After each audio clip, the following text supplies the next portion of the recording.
Phuket Delhi air India ఫ్లైట్లో కుదుపుల వ్యవహారంపై దర్యాప్తు కొనసాగుతోంది. ట్రిపుల్ హైడ్రాలిక్ సిస్టంలో వైఫల్యంతోనే కుదుపులకు లోనైనట్లు ప్రాథమిక దర్యాప్తులో తేలింది. 4 సెకండ్ల పాటు తాత్కాలికంగా దెబ్బతిన్నాయని చెబుతున్నారు. ఇక డిజిటల్ ఫ్లైట్ డేటా రికార్డింగ్ నుంచి డేటాను విశ్లేషించారు.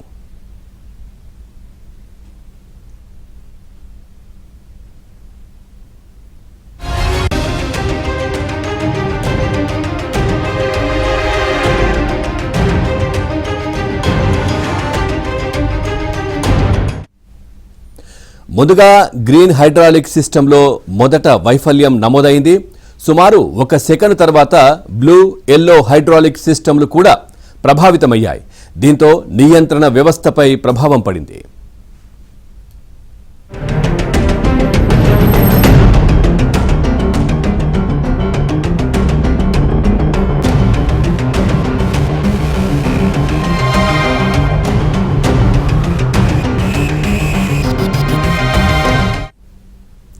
ఈ నెల 4న ఫుకెట్ నుంచి ఢిల్లీ వస్తున్న ఎయిర్ ఇండియా ఫ్లైట్లో కుదుపులు వచ్చాయి.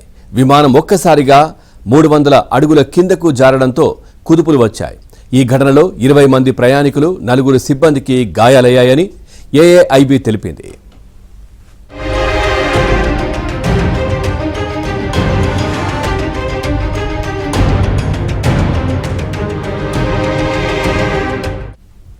ఇదే విషయానికి సంబంధించి మరింత సమాచారాన్ని మా ఢిల్లీ బ్యూరో చీఫ్ కృష్ణ అందిస్తారు. కృష్ణ, పూర్తి డీటెయిల్స్ ఏంటి? పవన్, గగనతలంలో ప్రయాణిస్తున్నటువంటి ఎయిర్ ఇండియా విమానంలో తీవ్ర సాంకేతిక లోపం తలెత్తి ప్రయాణికులను క్షణకాలం మృతి భయానికి గురి చేసిన ఉదంతం ఆలస్యంగా వెలుగులోకి వచ్చింది. ఏదైతే ఫుకెట్ నుంచి ఢిల్లీకి వస్తున్నటువంటి ఎయిర్ బస్ A320 ప్రొడక్షన్ విమానంలో ఒకసారిగా 3 హైడ్రాలిక్ వ్యవస్థలు విఫలమవడంతో దాదాపు 4 సెకండ్ల పాటు పైలట్ వద్ద ఫ్లైట్ కంట్రోల్ నిలిచిపోయాయి. ఈ క్రమంలోనే విమానం ఒకసారిగా 300 అడుగులు పైగా కిందకు పడిపోవడంతో విమానంలో ప్రయాణిస్తున్న 137 మంది ప్రయాణికులు, అదేవిధంగా 8 మంది సిబ్బంది తీవ్ర ఆందోళనకు గురయ్యారు. ఈ సంఘటనలో 24 మంది ప్రయాణికులు, క్యాబిన్ సిబ్బంది గాయపడ్డారు. కొందరికైతే వెన్నుముక, మెడభాగంలో తీవ్ర గాయాలు కూడా అయ్యాయి. అయితే బాధితులు విమానయాన ప్రమాదాల దర్యాప్తు బ్యూరో ఏఐబీ ప్రాథమిక సమాచారం ప్రకారం మనకి ఏదైతే 36,000 అడుగుల ఎత్తులో ఈ సాంకేతిక లోపం ఏర్పడింది.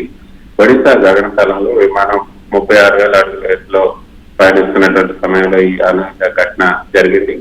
సాధారణంగా విమానాన్ని నడిపేందుకు గ్రీన్, బ్లూ, ఎల్లో అనే 3 రకాల స్వతంత్ర హైడ్రాలిక్ వ్యవస్థలు ఉంటాయి. ఏదైనా ఒకటి విఫలమైనా మిగతా 2 విమానాన్ని సురక్షితంగా నడపచ్చు. కానీ ఈ విమానంలో 3 ఒకేసారి ప్రెషర్ కోల్పోయాయి. దాంతో విమానాన్ని పక్కకు తిప్పే ఎయిర్ ల్యాండ్, అదేవిధంగా ముందు భాగం ఏదైతే ముక్కు భాగాన్ని ఉందో దాన్ని పైకి కిందకి జరిపే ఎలివేటర్ పనిచేయడం కూడా పూర్తిగా ఆగిపోయాయి.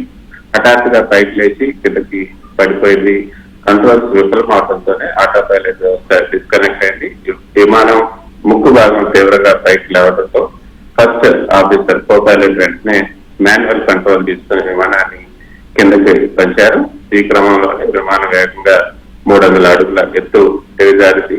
విమానం ఒక్కసారిగా దిగజారి సీట్ బెల్ట్ పెట్టుకుని ప్రయాణికులు, విమానంలో సేవలు అందిస్తున్నట్టు సిబ్బంది పైకి ఎగిరి సీట్, లగేజీ బిన్నులను కూడా బలంగా కొట్టుకోవాల్సి వచ్చింది.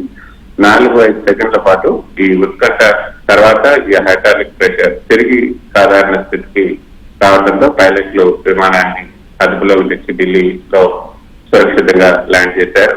అయితే పవన్, ఎయిర్ బస్ A320 రకం విమానాల్లో ఒకేసారి 3 హైడ్రాలిక్ వ్యవస్థలు విఫలమవడం అనేది ఏవియేషన్ చరిత్రలోనే అత్యంత అరుదైన ఘటనగా నిపుణులు అయితే చెబుతూ ఉన్నారు. అసలు ఇలాంటి పరిస్థితి వస్తుందని విమాన తయారీ సంస్థలు కూడా ఊహించవు. కాబట్టి పైలట్లకు ఇచ్చే ఈ సిమ్యులేటర్ శిక్షణలోనూ దీనికి సంబంధించి ఎలాంటి గైడ్ లైన్స్ కూడా ఉండవు. అయితే మొదట్లో ఎయిర్ ఇండియా యాజమాన్యం దీన్ని తీవ్రమైనటువంటి ఈదురుగాలు అంటే టాప్లెన్స్ వల్ల జరిగిన ఘటనగా ప్రచారం చేసే ప్రయత్నం చేసినప్పటికీ కూడా ఫ్లైట్ డేటా రికార్డులు FDRలో ఈ లోపల స్పష్టంగా తేల్చడంతో సాంకేతిక విఫలమేనని ధృవీకరించబడింది. నిజంగానే హైడ్రాలిక్ ఆయిల్ లీక్ అయి సిస్టమ్ ఫెయిల్ అయిందా, లేకపోతే కంప్యూటర్ సెన్సార్ల వైరింగ్ లోపం వల్ల ఈ తప్పుడు సంకేతం వచ్చి సిస్టమ్ హ్యాంగ్ అయిందా అనే కోణంలో ఈ తయారీ సంస్థ ఏదైతే ఎయిర్ బస్ ఉందో ఆ ఎయిర్ బస్ అదేవిధంగా ఫ్రెంచ్ ఏవియేషన్ నిపుణుల బృందం లోతుగా అయితే పరిశోధిస్తుంది. ప్రస్తుతం ఈ తీవ్రమైనటువంటి ఘటన పైన DGC director general of civil aviation అదేవిధంగా ఏఐబి ఈ ఉన్నత స్థాయి విచారణకు ఆదేశించాయి. విమానాన్ని నడిపినటువంటి ఇద్దరు పైలట్లను కూడా తక్షణమే విధుల నుంచి తప్పించి విచారిస్తూ ఉన్నారు. ప్రపంచవ్యాప్తంగా వందల సంఖ్యలో ఈ ఎయిర్ బస్ A320 విమానాలు తిరుగుతున్న నేపథ్యంలో ఈ విచారణ నివేదిక ఆధారంగా ఎయిర్ బస్ సంస్థ ఏదైతే భద్రతా పరమైనటువంటి కొత్త నిబంధనలు సేఫ్టీ డైరెక్టివ్స్ కొత్తగా విడుదల చేసే అవకాశం అయితే ఉంది. Right, thank you Krishna, thanks for the